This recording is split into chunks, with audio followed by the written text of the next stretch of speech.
அனைவருக்கும் வணக்கம். நம்ம daily prelims and mains point of வியூல கரண்ட் அஃபேர்ஸ் ஆர்டிகல்ஸ் பார்க்குறோம்.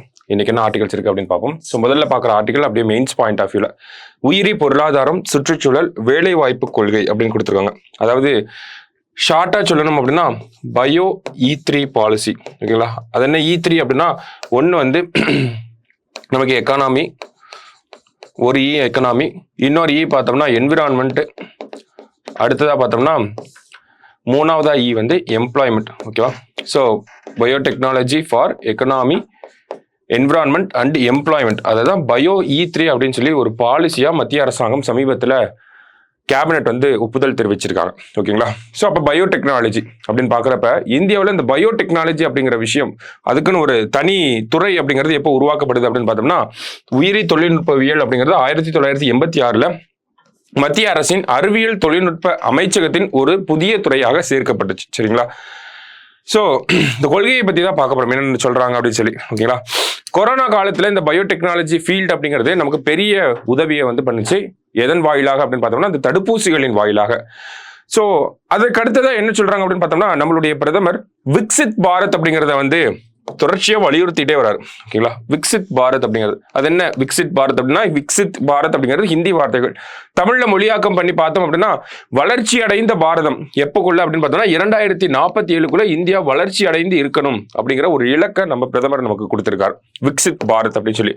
அதை நோக்கி பல்வேறு திட்டங்களை மத்திய அரசாங்கம் அறிவிச்சுட்டே வராங்க. அதுல ஒரு பகுதியாக தான் நம்ம என்ன பார்க்க போறோம் அப்படின்னா இந்த biotechnology for economy, environment and employment அப்படிங்கிற அந்த ஒரு திட்டம். ஓகேங்களா, ஸோ அதை பற்றி தான் இந்த இடத்துல கொடுத்துருக்காங்க. ஸோ இந்த பாலிசியை பார்த்தோம் அப்படின்னா உயிரி தொழில்நுட்பவியல் துறையில் உற்பத்தியை அதிகரிக்க வைத்து வளமான தற்சார்பான சுகாதாரமான நாடு என்கிற நிலையை அடைவதே இக்கொள்கையின் நோக்கம். ஓகேங்களா, என்ன எய்ம் அப்படின்னு பார்த்தோம்னா self sufficiency in biotechnology and biotechnology based manufacturing அப்படிங்கிறத ப்ரொமோட் பண்ண போறாங்க. ஓகேவா, இதற்காக உயிரி தொழில்நுட்பவியலுடன் பொருளாதாரம், வேலை வாய்ப்பு, சுற்றுச்சூழல் மேம்பாடு ஆகிய மூன்றினையும் ஒருங்கிணைக்கும் அணுகுமுறையை மத்திய அரசு மேற்கொள்ள உள்ளது. அப்ப environment, economy, environment and employment இது மூணையும் ஒரே விஷயத்துக்குள்ள இன்டகிரேட் பண்ண போறாங்க. ஒரு integrated approach on the basis of biotechnology அப்படிங்கிறத கொண்டு வர போறாங்க. ஓகேங்களா, ஸோ என்ன மாதிரியான வழிமுறைகள் பின்பற்றப்படுது அப்படின்னு பார்த்தோம்னா நுகர்வோருக்கு குறிப்பிட்ட பொருட்கள் கிடைக்க பதில் நிலைத்தன்மை இல்லை அப்படின்னு சொல்றாங்க. நிலைத்தன்மை அப்படிங்கிறது இருக்கு. என்ன மாதிரியான காரணம் அப்படின்னு பார்த்தோம்னா மூலப்பொருட்களை உற்பத்திக்காக பயன்படுத்துறாங்க, அதை சரியான முறையில் பயன்படுத்துறது இல்லை. ஓகேங்களா, அளவுக்கு அதிகமாக நம்ம பயன்படுத்திட்டு இருக்கோம். இதனால கழிவுகள் அப்படிங்கிறதும் அளவுக்கு அதிகமாக வருது. அதனால ஏற்படக்கூடிய பொல்யூஷன், காட்டுத்தீ, அதனால பொல்யூஷன் ஏற்படுது, குளோபல் வார்மிங் வருது, ஹீட் வேவ்ஸ் ஏற்படுது. இதனால காட்டுத்தீ, நமக்கு இயற்கை பேரிடர்கள், இந்த மாதிரி பல விஷயங்களை நம்ம சொல்லலாம். ஓகேங்களா, அப்ப இந்த பயோடெக்னாலஜி பயோ E3 அப்படிங்கிற பாலிசி என்ன விஷயத்த ரொம்ப ஸ்ட்ரெஸ் பண்ணி சொல்லுது, அழுத்தமாக சொல்லுது அப்படின்னு பார்த்தோம்னா பசுமையை இழக்காத வளர்ச்சி.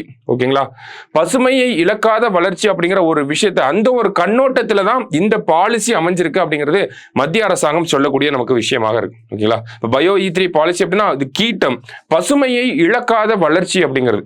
சரிங்களா, மற்றபடி பார்த்தோம்னா இந்த பயோடெக்னாலஜி ப்ராடக்ட்ஸ்லாம் இருக்கும் இல்லையா, வேதிப்பொருள் சார்ந்த தொழில்களை உயிர்ம பொருட்கள் சார்ந்த தொழில்களாக மாற்றுவதை வெகுவாக ஊக்குவிப்பது இதன் அடிப்படை நோக்கி. ஓகேங்களா, அதாவது கெமிக்கல் பேஸ்ட் இண்டஸ்ட்ரீஸா இருக்கிறத பயோடெக்னாலஜி பேஸ்ட் இண்டஸ்ட்ரீஸா மாற்றணும். அதுதான் நம்ம ஃபர்ஸ்டே சொன்னோம், மேனுஃபேக்சரிங் அது பயோடெக்னாலஜி பேஸ்ட் மேனுஃபேக்சரிங்கா இருக்கணும் அப்படிங்கிறதான். ஓகேங்களா, ஸோ என்ன மாதிரியான விஷயங்கள்லாம் நமக்கு ப்ரொமோட் பண்ண போறாங்க, இந்த மாதிரியான விஷயங்களை விட்டுட்டு நமக்கு பயோடெக்னாலஜி பேஸ்ட் மேனுஃபேக்சரிங் ப்ரொமோட் பண்ண போறாங்க அப்படிங்கிற விஷயத்தை தான் இந்த இடத்துல கொடுத்துருக்காங்க. ஓகேங்களா, டெக்னிக்கல் டேர்ம்ஸா கொடுத்துருக்காங்க.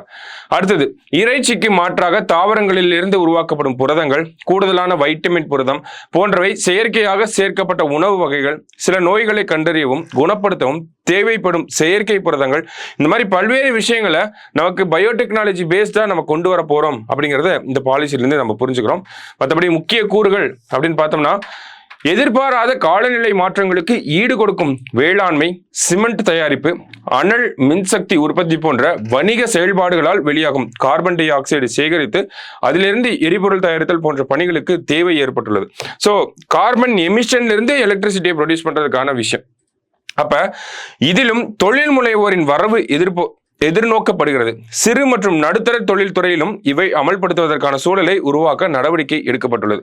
ஸோ என்ன சொல்ல வராங்க அப்படின்னு பார்த்தோம்னா, நமக்கு பொல்யூஷனை கம்மி பண்ணணும், கார்பன் டை ஆக்சைடு எமிஷன்லேருந்து எலக்ட்ரிசிட்டி ஜெனரேட் பண்ணணும், சிறு குறு அந்த எம்எஸ்எம்இ செக்டாரை டெவலப் பண்ணணும், இந்த மாதிரியான விஷயங்கள்லாம் பயோடெக்னாலஜி பாயிண்ட் ஆஃப் வியூலேருந்து பண்ணணும் அப்படிங்கிறத சொல்கிறாங்க.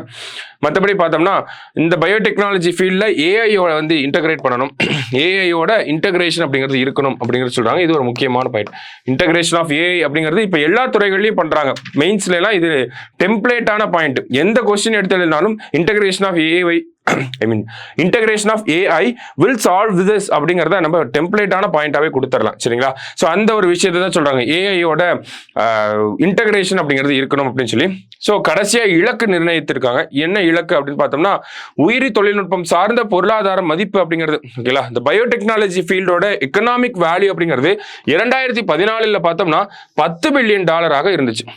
அதுவே 2024 தற்போது எவ்வளவு இருக்கு அப்படின்னு பார்த்தோம்னா $130 பில்லியன் இருக்கு.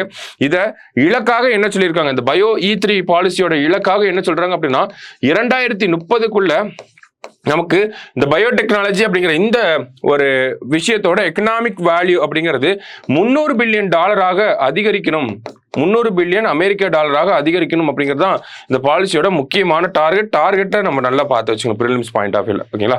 இது ஃபுல்லா மெயின்ஸ் பாயிண்ட் ஆஃப் வியூல பார்க்குறோம். இந்த டார்கெட் அப்படிங்கிறத நம்ம ப்ரிலிம்ஸ் பாயிண்ட் ஆஃப் வியூல பார்க்குறோம். And then prelims point of வியூல வேற என்ன நோட் பண்ணணும் அப்படின்னா, இந்த பாலிசியை யார் இம்ப்ளிமெண்ட் பண்ண போறாங்க அப்படின்னா டிபார்ட்மெண்ட் ஆஃப் பயோடெக்னாலஜி. சரியா? சரி, அடுத்த செய்தியை பார்த்தோம் அப்படின்னா, சட்ட கமிஷன் அமைக்க அறிவிப்பாணை வெளியீடு. ஓகேங்களா? ஸோ மத்திய அரசுக்கு சட்ட ஆலோசனைகள் வழங்குவதற்காக சட்ட கமிஷன் செயல்படுகிறது. ஓகேங்களா? அதனுடைய நோக்கம் என்ன? சட்ட ஆலோசனைகளை வழங்க போறாங்க. ஓகேவா? மத்திய அரசாங்கத்துக்கு.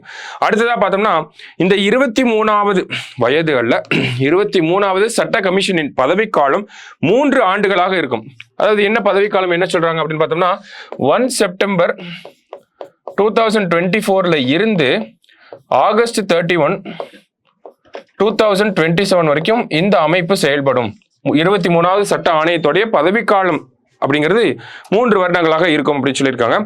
உச்ச நீதிமன்ற அல்லது உயர் நீதிமன்ற நீதிபதிகள் இதன் தலைவர் மற்றும் உறுப்பினர்களாக இருப்பர். முழுநேர தலைவர் மற்றும் உறுப்பினர் செயலர் உட்பட 4 முழுநேர உறுப்பினர்கள் கொண்டதாக இந்த கமிஷன் இருக்கும். ஓகேங்களா? அப்ப ஃபுல் டைம் மெம்பர்ஸ்னா ஒரு 4 பேர் வந்து இருப்பாங்க. சரியா? ஸோ பேசிக்கா இந்த கமிஷனை அப்பாயிண்ட் பண்ணியிருக்காங்க. யாரு பதவியில் இருக்காங்க அப்படிங்கிற நபர்களை இன்னும் அப்பாயிண்ட் பண்ணல. ஓகேங்களா? ஸோ இந்த மாதிரி கமிட்டியை கான்ஸ்டியூட் பண்ணி தான் ஒரு நோட்டிபிகேஷன் வந்திருக்கு. ஸோ சட்ட விவகாரங்கள் துறை செயலர் மற்றும் சட்டமைப்பு துறையின் செயலர் ஆகியோர் அலுவல் சாரா உறுப்பினர்களாக இருப்பாங்க. ஓகேங்களா? ஸோ 4 முழுநேர உறுப்பினர்கள், 2 அலுவல் சாராத உறுப்பினர்கள், அதை பத்திலாம் நமக்கு கொடுத்துருக்காங்க. ஸோ இதுல நம்ம நோட் பண்ண வேண்டிய விஷயம் என்ன அப்படின்னு பார்த்தோம்னா, ஃபர்ஸ்ட் தலைவர் அப்பாயிண்ட் பண்றப்ப அதை பத்தி நோட் பண்ணணும். இப்போ இன்னும் நமக்கு தலைவர் அப்பாயிண்ட் பண்ணல. அடுத்ததா பார்த்தோம்னா 23வது சட்ட கமிஷன். ஓகேங்களா? பிரசிடென்ட்டோட ஆர்டரா இது வந்திருக்கு. மற்றபடி பார்த்தோம்னா இவங்களுடைய பதவிக்காலம் 3 வருஷம் அப்படிங்கிறத மத்திய அரசாங்கம் சொல்லியிருக்காங்க. ஓகேவா? ஸோ இன்னைக்கு 2 ஆர்டிகல் பார்த்துருக்கோம் டிஎன்ஏல.